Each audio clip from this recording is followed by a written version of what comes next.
Hello all my Kinvians and welcome to a new episode of Discovering Once Upon a Time. Today I'm going to be watching What Happened to Frederick? And that's a good question. Another good question is, who's Frederick? So, I guess I'll find out who he is as I'm watching the episode. But yes, I have no idea what to expect going into this. The previous episode was a gut-wrencher, so I'm curious how they're going to follow that up. So yeah, I guess the only way to get into it is to just begin. And also, if you hear any like rumbling or anything like that, it's because it's currently storming out. And yeah, I can't do anything about that. So, let's begin! Once upon a time. Okay. What if his name is Frederick? And we don't know what... I don't know what it is so far. They're shooting at him with arrows? With a crossbow.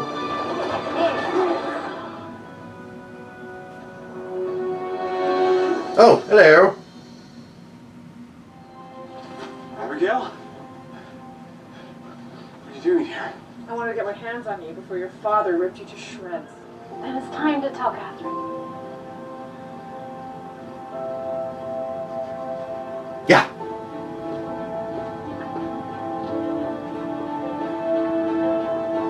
Is this whole episode him procrastinating on doing that? I know. Yeah. Because I'm sheriff and you are a lovesick school teacher. Covering your tracks is not exactly your strong suit. Well, I've been to script. It's great. It was not hard to connect the dots. Because there's something going on that I don't know about. Yes. Say yes. No. Oh God. No, something happened. Alright, you need a fresh start. It's just not with me. Oh my God, dude. A man named Frederick. What happened to Frederick? We all Haha. have our own tragedies. But the lake is guarded by a ghastly creature that drowns its victims. No one who's ever faced it has lived to return. It's like what? Episode 3 of Supernatural? I will face this, Guardian. I mean, it's not a human body, but it still looks a little bit serial killer-ish. What's Mary Margaret got to do with any of this? Regina, do you know something? Uh-oh. They've been having an affair. Because I'm your friend. No, you're not. Friend would have told her. Do this. Fred would lie. You lied to me. You did the right thing. No, he didn't. Uh-oh. Uh-oh. Where'd you be going? Who was that? Kathryn. You owe me a drink. Hop on. I know a good watering hole. If you don't, I will. Granny.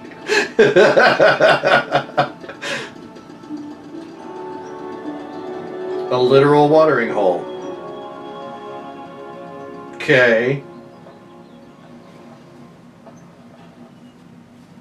A watering hole? Literally? Yep. Say what you want about me. Oh boy. And he didn't even tell the truth. What's your name? You want me to be. Stop. I know what you are. You're a siren. Hey, I was right. Your deceitful words and Abigail. Abigail. Abigail. Help. I'm sorry, I don't know how any of this happened. Liar. No. Really? I wanted to pick up the pieces so we gotta move on. I think you just messed that up, bro. Dave, this isn't love. What we have is... It just was like an illusion. I don't know how it happened, but it was never real. I know. I did the... Abigail, what happened?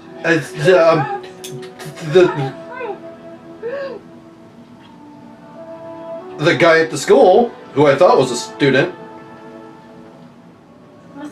the dump truck on the way to the junkyard and got tossed around in the rain and somehow made its way back to me. Wow, that's crazy. What Yeah. explanation could there be? Hmm. I don't know. Almost improbable. Well, whatever happened.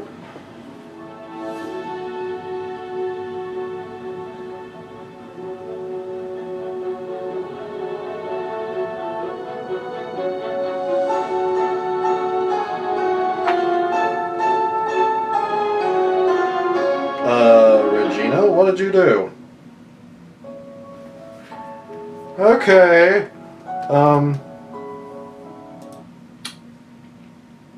Well then. That, I knew something was going to happen to her as she was leaving, but didn't expect her to just kind of disappear like that. Oh, he's the gym teacher. Okay. Just happened to stop it on the, on the credits at the right time. So Frederick is the gym teacher. So maybe, well, if Kathryn appears again, maybe she will find that she loves Mr. Gym Teacher. / Frederick. I don't know. Kind of makes sense to me. Anyway, quite an episode. It very intense in a very different way from the previous one, obviously. But this one really toned up the drama, I feel like. I mean, especially in the real world portion of the episode with David.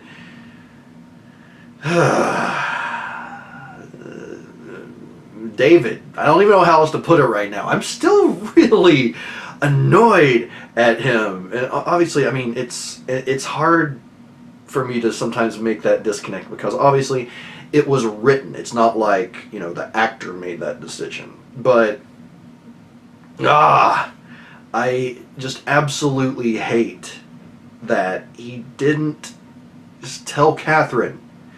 He didn't just tell her, and that has spiraled into what Snow herself said is now everyone's hurt. It's, yeah, Kathryn was, like, she would have been the main one hurt. And David probably would have been hurting. Well, actually, no, I don't know. Maybe that's not a nice way of looking at it either. Is that it's like it only would have been Kathryn who was hurt if David hadn't tried to spare her feelings. But still, it's like now everyone is hurt. Everyone is upset. The whole town is calling Mary a tramp, which, I don't know, maybe it's sort of the place in time, how it's like, you know, they're still kind of catching up with the current world at this point. But is tramp still a word that's, like, used for people? Or was it in 2011/2012? Because I've heard it used in older media in a serious way, but in modern times I've heard it used almost sarcastically. And I've never heard anyone referred to as being a tramp and it being serious, again, in modern times. So I don't know. But then again, I don't know everything, so maybe it's just a phrase that's kind of eternal. Let me know your all's thoughts on that. But enough of me just kind of commiserating without any real logic. Let's get into my thoughts on this episode. Starting with the concept of Charming being on the run. Now,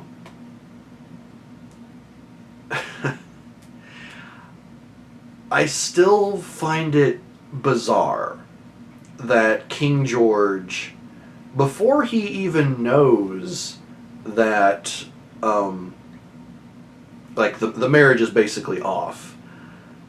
Like, I don't understand why he's basically having his men trying to kill James instead of just capturing him.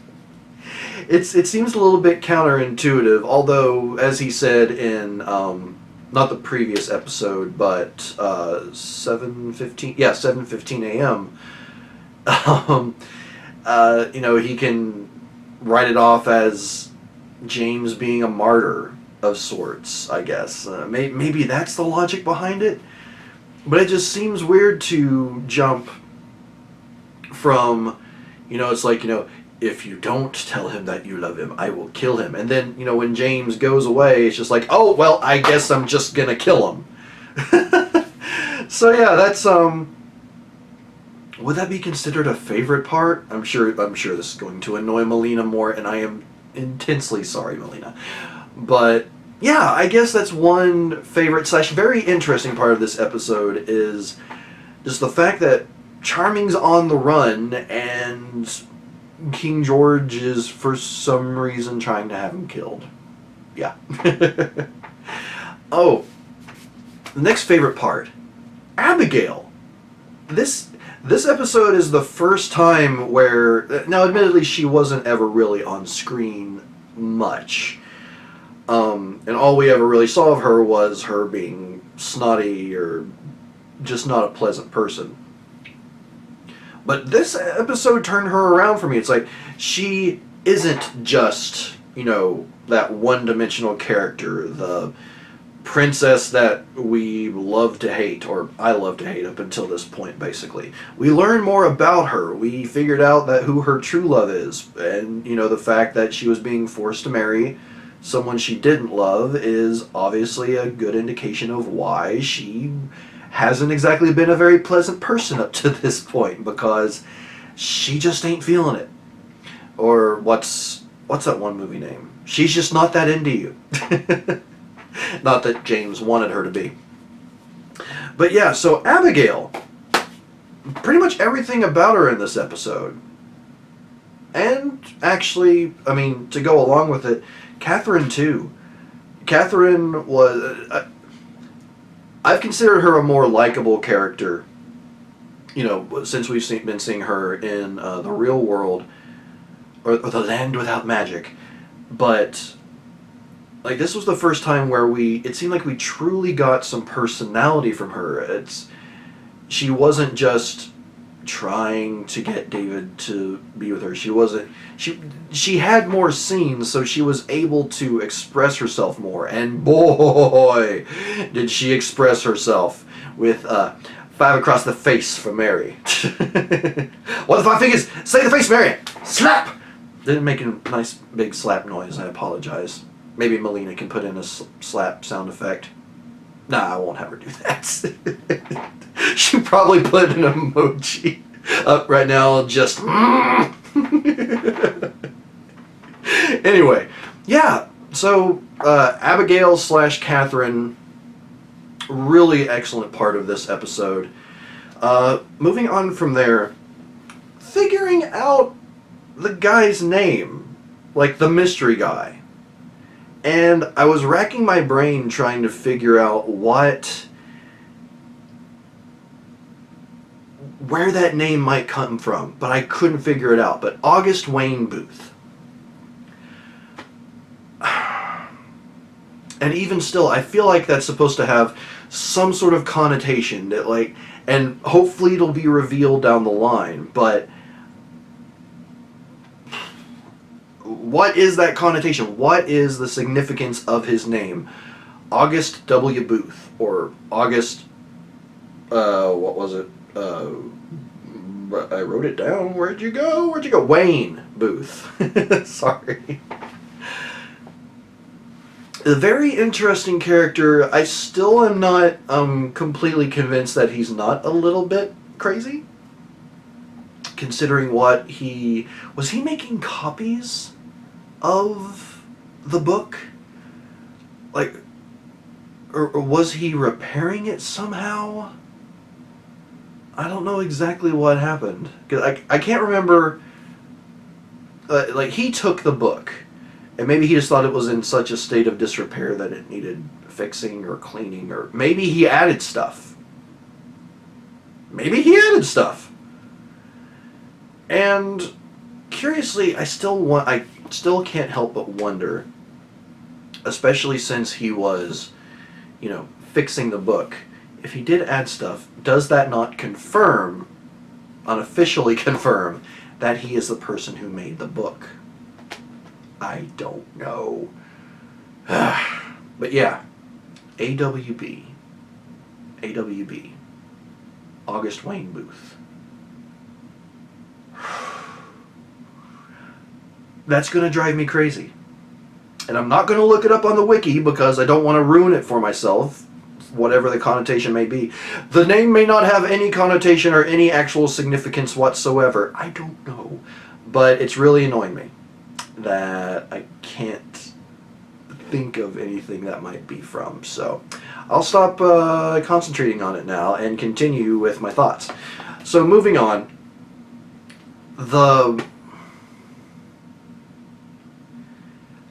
I struggle to call it a favorite part of the episode, but to call it an annoyance isn't truthful because it applies to such a strong part of this episode.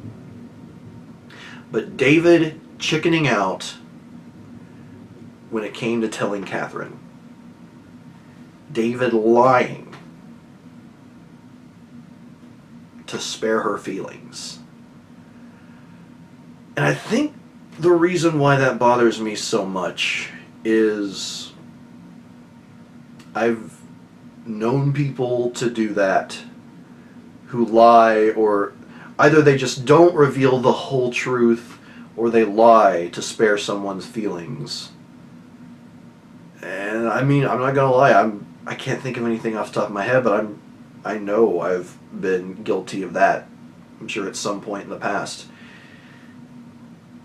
And I think that's why it bothers me so much, is just the fact that I wanted him to be better. I wanted him to live up to the character Prince Charming. I wanted him to, in the real world, be able to live up to the courage, basically, or how honorable Prince Charming was. I wanted him to be able to live up to that. But he didn't. I feel like he still can, but he blew his chance. He blew his chance, and I, honest to God, have no idea. It's going to take something major at this point for him and Mary Margaret to end up together. At this point, I think the only way that might even happen is if the curse is broken. And whether or not they hold on to any of the memories that they've made while living in Storybrooke. Actually, that's a good question. When the curse is broken, they'll regain their old memories, but will they still have their memories of being in Storybrooke? And if that's the case, how will that affect the relationship of Snow and Charming? Oh, that's a lot to ponder. So yeah, sorry to kind of throw that in there, Meleena, but I guess that's one question I have for this episode is, question/theory, will they hold on to their memories in Storybrooke when the curse is broken? If the curse ends up broken. I mean, I assume it is. Otherwise, I don't know. I don't know what they'll do with the show. But, yeah, that's... I don't think I had considered that before, up until this point. So yeah, favorite part, in a sense, was David's effect on everything that happened in this episode in The Land Without Magic. Anyway, moving on from there. Frederick himself, or as I called him a bit meanly, I guess you might say, Frederick the Gold. Up until he was, turned back to normal, in which you could say he's Frederick the Bold. But yeah, it was. I know I touched on him just a minute ago, but it was cool to see that Abigail. I keep wanting to say Kathryn, but Abigail had her own love, and it was someone who she did love, did want to be with, and she was able to still have her happy ending with him. She was able to be with him because they were truly in love, and he was able to be saved. I mean, we don't know much about him other than like the few words he speaks, and also the what Abigail tells us about him. But it seems like a pretty cool character, and considering the gym teacher guy, I guess we could. I'll just call him Fred. Considering Fred found her car, I'm curious if he might start to play into her plot line a bit more, because unless she's just up and disappeared, and I don't know, Regina certainly had something to do with it, I'm sure, or it's definitely implied that way, and how Frederick might play into that, and could it become sort of a almost fairy tale story of maybe he saves her in some way. I don't know. This is all speculation. All speculation. And sometimes I'm good at speculation, sometimes I'm not. So, but moving on from there. One of the biggest moments, and I guess, God, it's so hard to call things favorites in this particular episode. But when the affair is revealed, and just the aftermath of that, like that was just hugely impactful. And it's one of those things where, yeah, Kathryn should be upset. I mean, she should be upset. She has every right to be upset if she had found out from him that she had been getting cheated on. But to have him lie, and then for it to be revealed from Regina, who had known and hadn't told her, which was actually a question I was going to bring up at the end of the episode if it hadn't been brought up. It's like, well, she knows. Why hasn't she told Kathryn? But yeah, Kathryn had every right to be upset. I do hope that the townspeople lighten up on Mary eventually, because I mean, I don't know, maybe it just seems so strange that all those people just like all of a sudden turn their back on her, especially if they've known her for a long time. Just all of a sudden, oh, she's a tramp, it's like she's so bad. But I mean, when it's definitely David the one who should be getting the flack from that, but it's, I guess, typical that the woman gets blamed whenever that stuff comes up. I don't know. But regardless, the affair revealed and the aftermath thereafter. Yeah. Big moment in this episode. And then also, definitely a favorite part of this episode, the monster / the beast, the Siren, who the reason why I second guessed myself on whether or not it was a siren is because I thought sirens were more like specific to the sea. Like, I didn't know that they might be, and actually I don't know if there's any mythological grounds for it, them being specifically in the ocean. That's just where I have mostly heard the tales. But as far as like essentially a lady of the lake being the siren, I found that really interesting. And she was able to change form, and of course she kills the men who come to her by seducing them and taking on the form of that which they desire most. And it was really interesting and really clever. And honest to God, I know it's a TV show, but I mean, if someone's underwater that long, yeah, I have a feeling that Charming would have been struggling a bit more when all was said and done. Unless it just wasn't as deep as it looked when she dragged him under. But yeah, so the siren was really cool, and I'm happy that I did actually manage to guess it, even if I didn't think it was true after I said siren the first time. But anyway, moving on from there, I loved that August, when he took Emma to the watering hole, it actually ended up being a literal watering hole. And he set up this whole deal of, you know, water being magic, which, obviously, I mean, and that played along with some parallels of the episode too, because that's right about the time that James came across the lake and the water with its magical properties. But yeah, I liked that scene and the way he played it off. He's a very, I don't know if con man is the right word, but he's very convincing.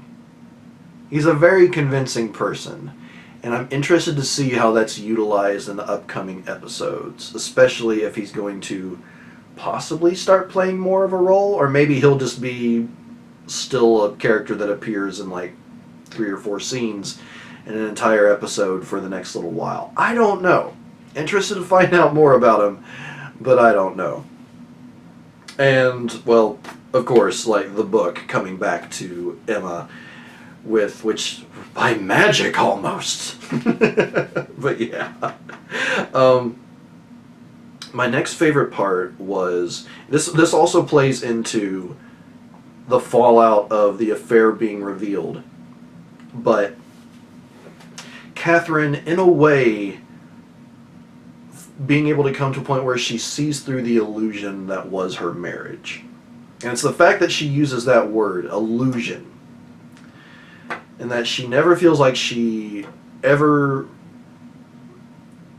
because of how David looks at Mary, and that being true love, she's never had that.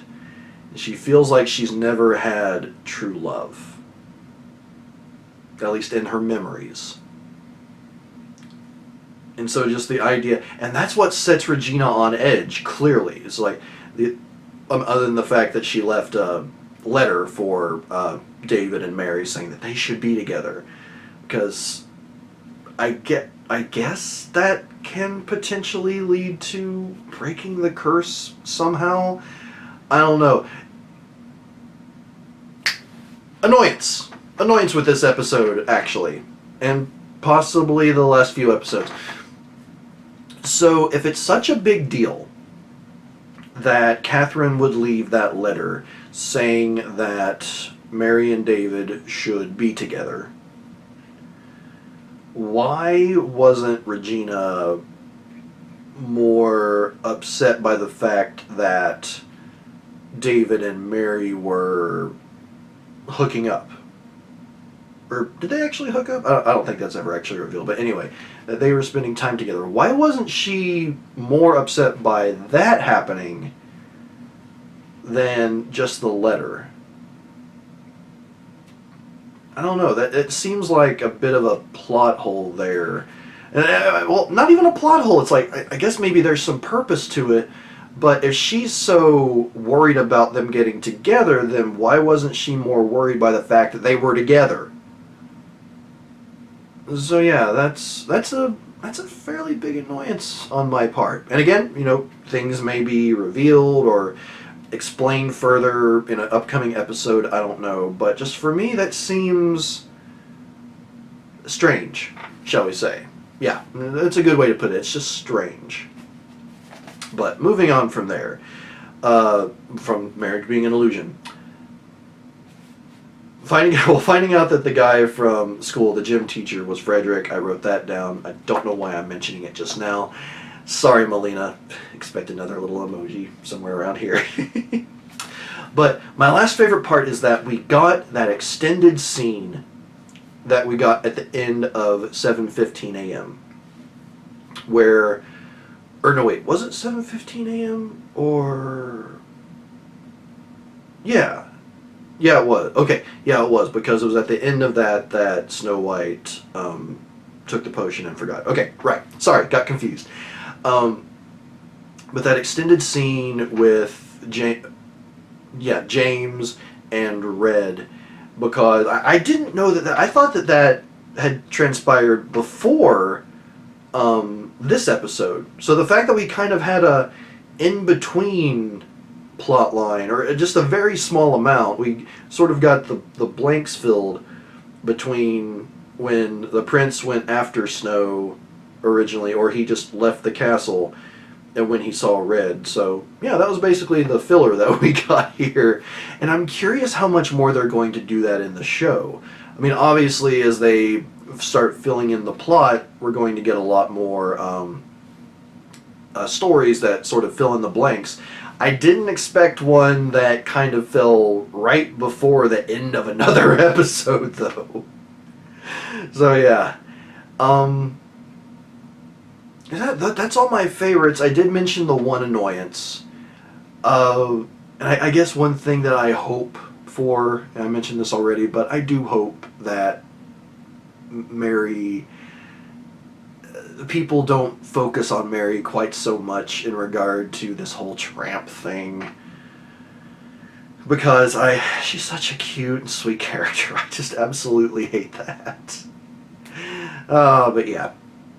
But one thing I do want to say, and this is like a real theory, it's not so much a question at all, but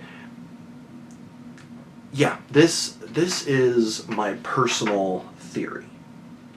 So we know that James is not the prince's real name, nor is Charming, obviously.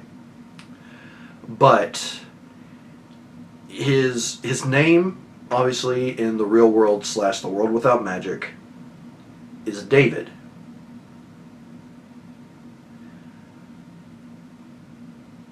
So what if his real name is David? And I know it's a big stretch, but one of the things that sort of brought that to mind for me is simply the fact that you could play the whole David and Goliath deal. Like, aside from him being Prince Charming, David was an unsuspecting farm boy. Well, yeah, he was even a shepherd. They had sheep on their farm, unless I'm mistaken. David was a shepherd who took down Goliath. I mean, it was with a sling, which obviously that's different. But he slayed the giant, essentially. Whereas Goliath was just a very large, powerful man. He killed the great beast.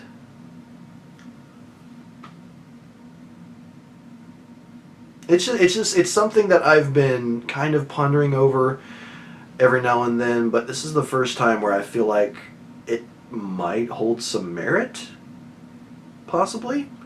I also hope that David gets his act together and stops being a little fill in the blank. But yeah, I do wonder if Charming's real name is David. And that's my theory, that his name is David, since it's obviously not James. But alright, and that's all I really have to say. Music-wise, nothing really stood out to me. Only really had the one annoyance that kind of transpires over another episode in a way. But yeah, it was a good, solid episode. A good way to follow up Skin Deep. And I'm just really interested to see what we're going to get in this next episode, which, let's take a quick look. What Happened to Frederick is followed by Dreamy. Are we going to get Dreamy the dwarf? But before we end, I know like some people are wondering why I make such a big deal over the stealthy thing. And I know my reaction was overblown. It's not that big of a deal. But stealthy sounds more awkward to me than, say, sneaky. Sneaky the Dwarf. It makes more sense. Apparently, I think it was a commenter said that, I actually think it was, my friend Mixflix, who said that apparently sneaky was considered by Disney to be potentially like a derogatory term, which I guess I can see that. And stealthy has a more positive connotation, but I don't, it just works better in my mind. Sneaky the Dwarf, as opposed to stealthy the Dwarf. And it may just also be the fact that, you know, whenever I think stealthy, I think stealth video games, and I'm horrible at them. But I'll shut up now. Everyone, thank you so much for being here for this episode of Discovering Once Upon a Time. I hope you enjoyed it. I am looking forward to your comments in the comments down below. What I really meant to say was your thoughts in the comments down below. And, yeah, ready to move forward. And until next time, I am Papa Ken, and I will see you in the next episode.